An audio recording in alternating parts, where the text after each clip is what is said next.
Greetings from Euclid, Ohio.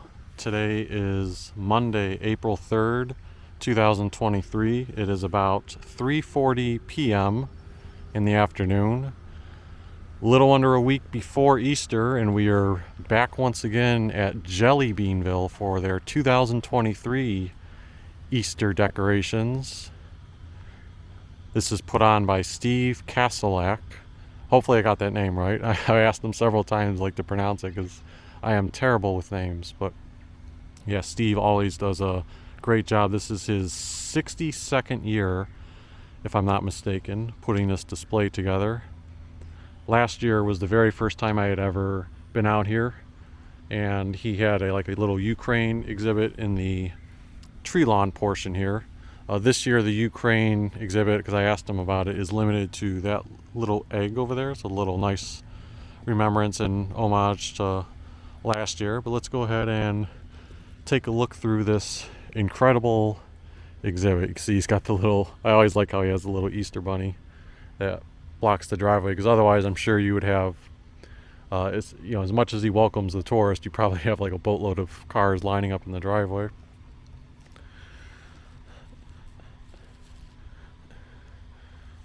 One of the things he says he comes out and does regularly is he tries to get the leaves, because you know how it is with springtime.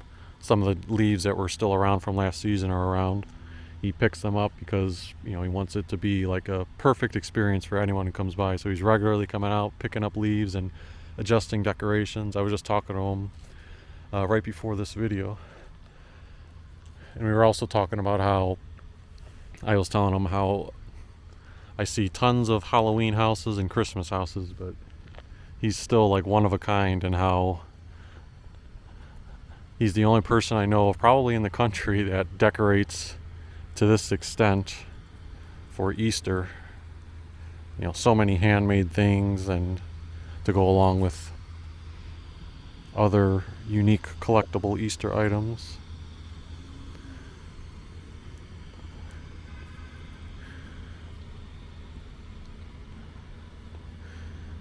And you got the year 2023 right there.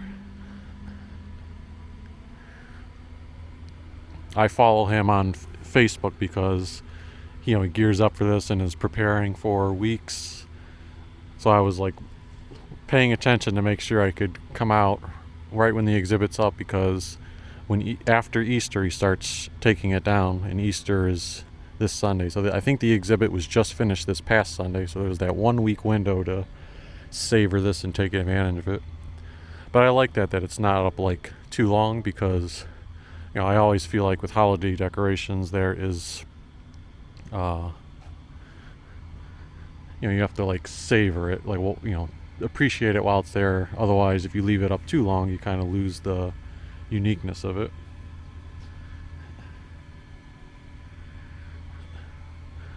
I like how the carrots are hanging from the trees along with the strands of Easter eggs.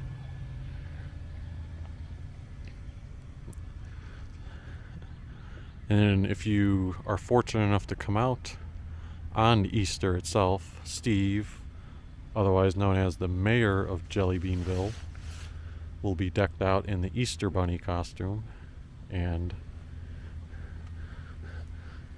taking pictures with kids, and I think he hands out candy too. He actually gave me a fun little treat, which I get to enjoy later, because who doesn't love candy? There's the signage for Jellybeanville.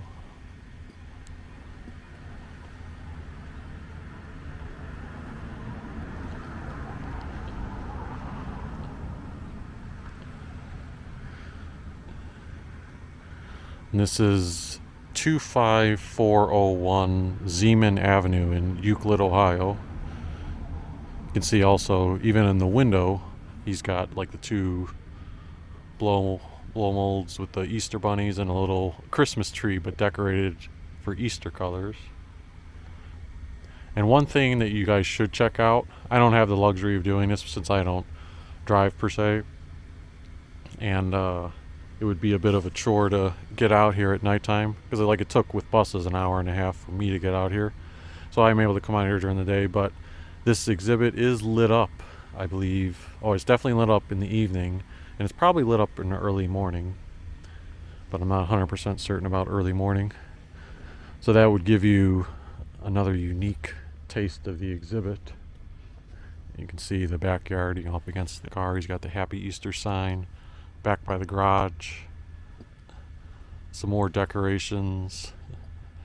The fun flamingo. Let's see what this says here. Is this a dedication to someone? Miss Eleanor Yockey, her and her husband Al had an Easter display in East 260th Street. This picture is from 1960.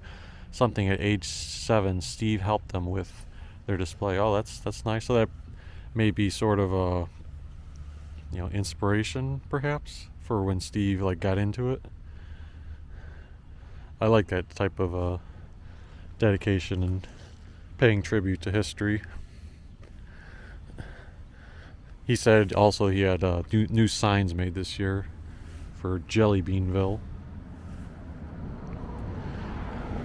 And one thing I'd like to point out, if you come here, of course it's free to take in and view the entire exhibit, but Steve always supports donations for Journey, Center for Safety and Healing. So if you happen to stop by, feel free to bring something to contribute to the little donation box there. I'm not sure if he has an online contribution campaign. I know some people have a little barcode you can scan. But yeah, let's do another little walkthrough. I'm going to try to zoom in on some of these characters so you can soak in some of the details of them. See, even I've been here because I was shooting pictures and videos ahead of time, and there's still new things that I'm discovering. I didn't realize until now those Easter bunnies on the stick back there. There's 1, 2, 3, 4, 5, 6 of them. Yeah, I just didn't even see them until now.